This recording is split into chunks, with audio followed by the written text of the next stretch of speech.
জানাজার নামাজে 2 কেরাত সব। কয় কেরাত? একটু জোরে বলুন, কয় কেরাত? 2 কেরাত।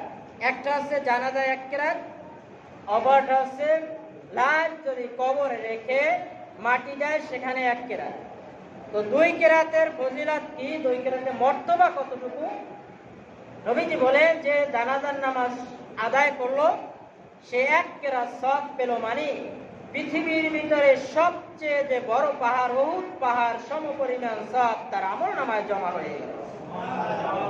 এই দিক দিয়ে সুবহানাল্লাহ বলে না, শুধু এই দিক দিয়েই বলে। কারণ কি? সবাই বলেন সুবহানাল্লাহ। সুবহানাল্লাহ আলহামদুলিল্লাহ বলতে কষ্ট হয়। হ্যাঁ, মাহফিলে গেলে ঘুম আসে, মসজিদে গেলে শয়তান ধোঁকা দেয়। মাঝে মাঝে আপনার এই কণ্ঠটার হক আদায় করবেন, পারবেন না? সবাই একটু জোরে একটু তাকবীর দেন, আল্লাহু আকবার।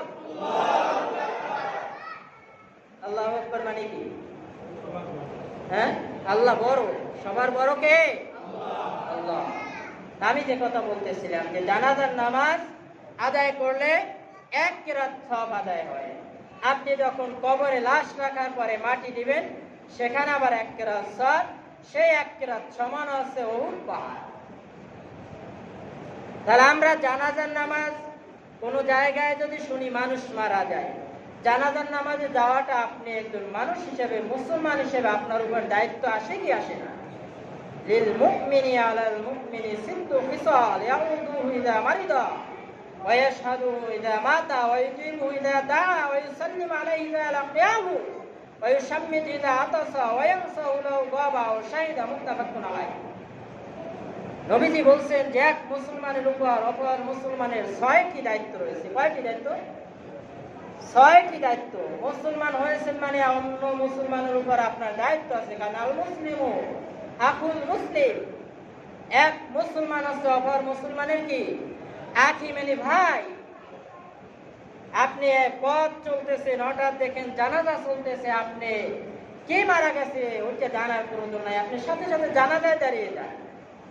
জানাজারে আপনার আমলনামায় 1 কেরাত সওয়াব চলে আসবে। আপনি যদি মাটি দেওয়ার সুযোগ থাকে মাটি দেন, মাটি দিলে আপনার আমলনামায় 1 কেরাত সওয়াব চলে আসবে। আসবে না? আমরা জানি যে এলাকার ভিতরে একজনে আদায় করলে সবাই দায় মুক্তি। যেমন মনে করেন জানাজার নামাজ তো ফরজে কিফায়া, তাই না? এটা তো মূলত জানাজার দোয়া। আমরা তো জানাজা পর্যন্ত ভাষায় নামাজ বলি, কিন্তু আসলে কি জানাজাটা কি? দোয়া। যেমন আখির জামানার পয়গম্বরের জানাজা কিভাবে হয়েছিল? আখির জামানার পয়গম্বরের জানাজা কি জামাত শামিল ছিল? ছিল না। দলে দলে লোকজন আসছে, দেখছে, দোয়া করছে, চলে গেছে। এভাবে খালি লোকজন আসতেছিল, দোয়া করতেছিল, চলে গেছে, তাই না? তো এখন আমাদের সমাজে এখন বর্তমানে প্রচলিত নিয়ম অনুযায়ী জানাজাগুলো জামাতের সাথে হয় এবং নির্দিষ্ট একটা স্থানে হয়। সেক্ষেত্রে আমাদের জন্য একটু সহজ হয়েছে। কেমনে? যে নামাজের একটা টাইম ঘোষণা করা হয়, সামনের দিকে জায়গা খালি আছে, আপনার সামনের দিকে আসেন, সামনের দিকে আসেন, একটু চাপাইয়ে বসেন, সব একটু মাঝখানে ফাঁকা জায়গাগুলো চাপাইয়ে বসেন, লোকজনকে বসতে দেন। তো এই জন্য আমরা জানাজার নামাজ শুনলি, ঘোষণা করলে ওখানে আমরা যাবো না ইনশাআল্লাহ।